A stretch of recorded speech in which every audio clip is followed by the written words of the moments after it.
Hola, hola, ¿cómo les va? Hoy vamos a ver algún grupo de fármacos que propician la generación de radicales libres. Y me refiero a nitrofurantoína y a metronidazol. Como siempre, veremos su mecanismo de acción, sus aspectos de farmacocinética relevantes, su espectro de indicaciones, sus reacciones adversas, sus interacciones y su riesgo en el embarazo y la lactancia. Entonces, empecemos con nitrofurantoína. La nitrofurantoína es este fármaco que generalmente lo prescribimos para infecciones de vías urinarias porque su aspecto de acción es útil contra Escherichia coli. Se activa por reducción enzimática con la formación de intermediarios que son muy reactivos. Y estos intermediarios reactivos lo que hacen es oxidar varias biomoléculas, entre ellas, pues, ácidos nucleicos, DNA, RNA y algunos otros elementos esenciales para la sobrevivencia de los organismos. Hay bacterias que reducen la nitrofurantoína con más rapidez que otras y también que las células de los mamíferos, y por eso se explica tanto su actividad como su seguridad en el uso en nuestra especie. Desde el punto de vista farmacocinético, pues en el aspecto de absorción vemos que se hace de forma rápida y completa. Eh, Fíjense en la diferencia que ocurre si el paciente esté en ayuno o si se coadministra en presencia de comida. La absorción aumenta si se coadministra con la comida y además mejora su perfil de seguridad. Se expresan menos reacciones adversas si se coadministra con comida que si está en ayuno. Hablando de distribución, se une mucho a proteínas plasmáticas, por ahí del 90%, y atraviesa barreras biológicas, en específico la placenta, y se puede eliminar a través de la leche materna. Desde el punto de vista metabólico, eh, es este proceso de biactivación por reducción mediante la nitrofurano reductasa y la piruvato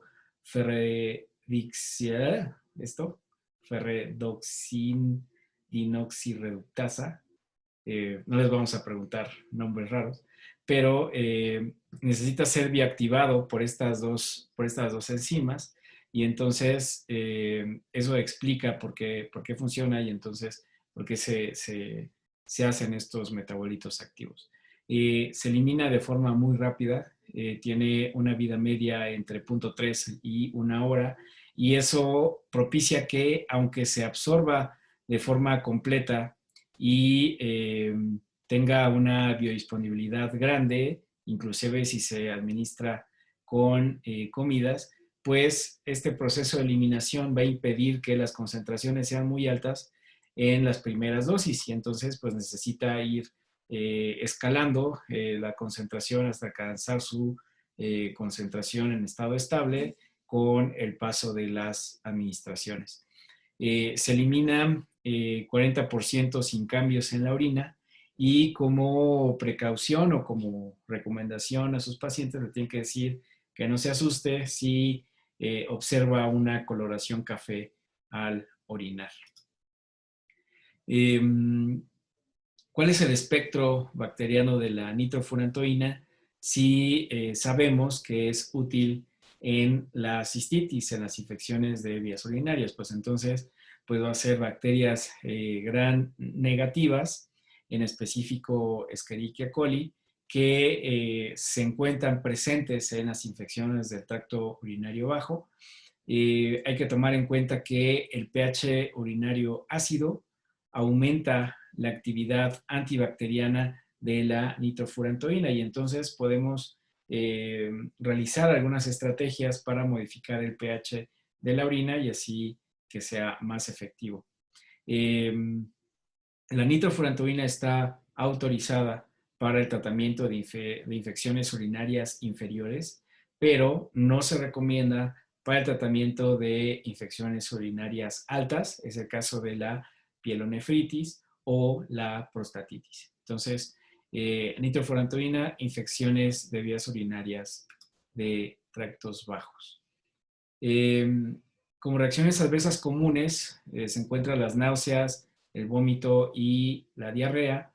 Estas se pueden ver disminuidas si le decimos a los pacientes que se administren la dosis de nitrofurantoína en presencia de alimentos. Puede haber hipersensibilidad pulmonar en diferentes escenarios que puede ir desde neumonitis intersticial difusa hasta fibrosis pulmonar. Esto se puede deber al uso crónico o dosis altas, y me refiero por uso crónico en el uso por más de 6 meses. Esto lo mal vemos en pacientes, sobre todo de la tercera edad, que tienen infecciones de vías urinarias recurrentes y entonces hay veces que se utiliza por estos periodos de tiempo y pues bueno, pueden causar estas alteraciones pulmonares. Además, puede causar anemia hemolítica en pacientes que tienen deficiencia de glucosa 6-fosfato deshidrogenasa y entonces hay que caracterizarlo. Seguramente lo vieron en embrio y lo verán en genética, que hay algunas poblaciones que tienen esta deficiencia con grandes frecuencias entre ellos y entonces lo tenemos que visualizar como un posible efecto adverso relacionado a la nitrofurantoína. Se tiene que tener especial cuidado en su administración en el embarazo entre la semana 38 a 42, porque puede haber igual anemia hemolítica por inmadurez de los sistemas enzimáticos eritrocitarios. Hay que tener precauciones en mujeres embarazadas, personas con insuficiencia renal, en específico si tienen depuración de creatinina menor de 60 mililitros por minuto, y evidentemente en niños que no tienen desarrollados sus sistemas de eliminación renal, ¿no? Niños menores de 1 mes no deben recibir nitrofurantoína. Esta circunstancia de la inmadurez eritrocitaria y la imposibilidad de eliminar nitrofurantoína por vía renal, pues restringe su uso en el embarazo, ¿no? En específico en estas dos, pero bueno, si existe una infección de vías urinarias, pues bueno, exploremos otra posibilidad antes de llegar a nitrofurantoína. Y también en cuestión de la lactancia, pues sabemos si existen estas posibilidades de presencia de anemia hemolítica en los primeros meses de vida y la posibilidad de causar alguna alteración renal, pues evidentemente también tenemos que tratar de restringir su uso durante la lactancia. A pesar de que algunas asociaciones, la Asociación Pediátrica Americana, pues dicen que es posible, pero bueno, tenemos que valorar el riesgo y beneficio de esta circunstancia. Hablando del otro fármaco que exploraremos, se llama metronidazol. Este fármaco es muy utilizado porque tiene un espectro de acción muy amplio. Ahorita vamos a ver. Su mecanismo de acción está mediado por oxidación de biomoléculas en células susceptibles. El metronidazol es un profármaco, es decir, es un precursor de la sustancia activa, requiere activación a través de un proceso de reducción por los organismos sensibles. Los organismos que pueden hacer este proceso de reducción tienen componentes de transporte de electrones que tienen potencial redox para poder donar electrones al metronidazol, y es este metabolito que crea este aumento de radicales libres y destruye organismos susceptibles a través de este proceso, igual que la nitrofurantoína, alterando algunas biomoléculas. El grupo nitro de metronidazol se reduce en bacterias anaerobias, en algunos protozoarios, y entonces tenemos una posibilidad de utilizarlo en una gama de enfermedades importantes y diversas. Entonces podemos utilizarlo para infecciones bacterianas, para parásitos, y esto nos lleva a que revisaremos metronidazol no solamente en esta etapa de bacteriología, sino también en la de parasitología. El metronidazol se puede administrar por vía oral, por vía rectal, por vía tópica y por vía vaginal. Observen que su biodisponibilidad oral es del 100%, se absorbe muy bien. La absorción por vía rectal es fluctuante entre el 59 y el 94%. Vean la absorción tópica, más del 70% se puede observar, y por vía vaginal está entre el 2 y el 56%. Entonces, podemos tener la certeza de que si hay infecciones locales, pues vamos a tener concentraciones importantes. Se une a proteínas muy poquito, 20%, atraviesa barreras, y entonces, pues evidentemente, eso nos pone en una circunstancia de precaución para el bebé, ¿no? Hablando de la barrera placentaria. Su metabolismo es a través de oxidación y también a través de la glucoronidación, a través de esta enzima que se llama UGT. Se elimina por vía renal entre el 60 y el 80%, y su vida media anda por ahí de los 6 a 14 horas. Y entonces, estas características hacen que se pueda administrar hasta 2 veces al día. Su bioactivación por nitroreducción en microorganismos susceptibles hace que podamos pensar que su mecanismo de acción se parece al de la nitrofurantoína. Tenemos que tener cuidado en sujetos que no les funcione bien el hígado. Recordar que este proceso de oxidación y de glucoronidación ocurre principalmente ahí, y entonces en amigos que tienen insuficiencia hepática no es muy buena idea darles metronidazol. Entonces, aquí les pongo algunos ejemplos de algunos microorganismos susceptibles al metronidazol. Y entonces, fíjense, contra todos los cocos anaerobios, es el caso del Peptococcus o Peptostreptococcus, bacilos anaeróbicos gram negativos como los bacteroides, bacilos anaerobios formadores de esporas, Bacillus y Clostridium. Esto de aquí significa que puede ser útil para la infección por Clostridium difficile, pero si lo comparamos con la otra posibilidad terapéutica para la infección por Clostridium, esta es mucho más importante, me refiero a la vancomicina.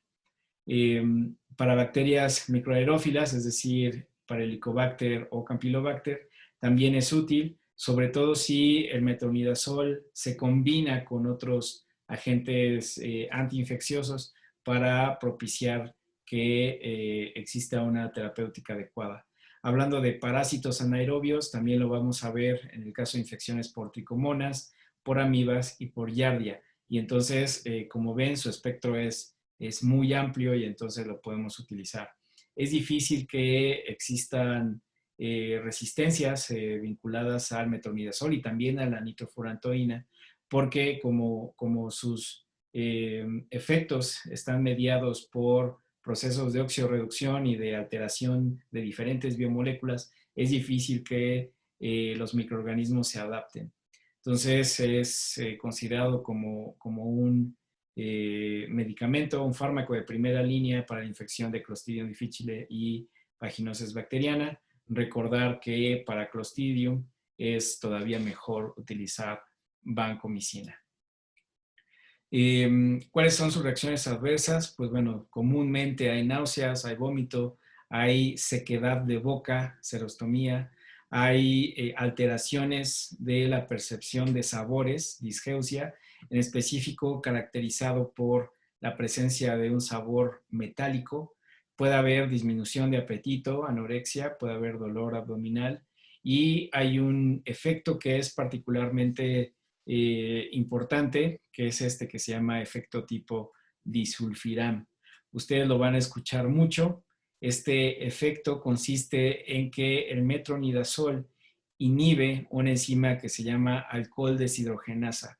Y entonces, al inhibir la alcohol deshidrogenasa, eh, sucede que si alguien toma alcohol y se inhibe esta enzima, entonces en lugar de que el alcohol se catabolice, entonces se aumentan las concentraciones de una cosa que se llama formaldehído, que es extremadamente tóxica, y la acumulación de formaldehído causa náusea, vómito, dolor de cabeza, bochornos y calambres abdominales que pueden llevar a epilepsia o incluso muerte, ¿no? Entonces es importante considerar los fármacos como el metronidazol que exhiben este efecto sobre el alcohol deshidrogenasa y lo pueden encontrar en los libros como el efecto disulfiram. Está contraindicado en el primer trimestre del embarazo. Se han hecho algunos estudios que lo vinculan con la presencia de labio y paladar hendido. A pesar de eso, durante otros trimestres del embarazo se puede utilizar con cautela, por eso aquí dice que la gravedad es moderada. De plano, administrar durante la lactancia no es como buena idea. No es posible, entonces podemos ocupar alguna otra estrategia antibiótica para el tratamiento durante este periodo. Entonces, es importante que el metronidazol tiene este efecto disulfiram, interfiere con la oxidación hepática de acetaldehído. Entonces aquí les pongo un adelanto de lo que veremos cuando veamos alcohol en el programa. El etanol, a través de esta enzima que se llama alcohol deshidrogenasa, se convierte en acetaldehído. El acetaldehído se convierte en acetato a través del aldehído deshidrogenasa. El acetato, ustedes saben, acetilcoenzima A y también sirve para la síntesis de ácidos grasos. Pero entonces, si se inhibe a la aldehído deshidrogenasa, el acetaldehído se acumula y entonces nos da todos estos síntomas que seguramente han leído que son compatibles con la resaca producida por el alcohol. Entonces, ojalá que les haya servido. Si tienen alguna duda, escriban. Estoy de lo más atento a lo que pueda surgir. Muchas gracias.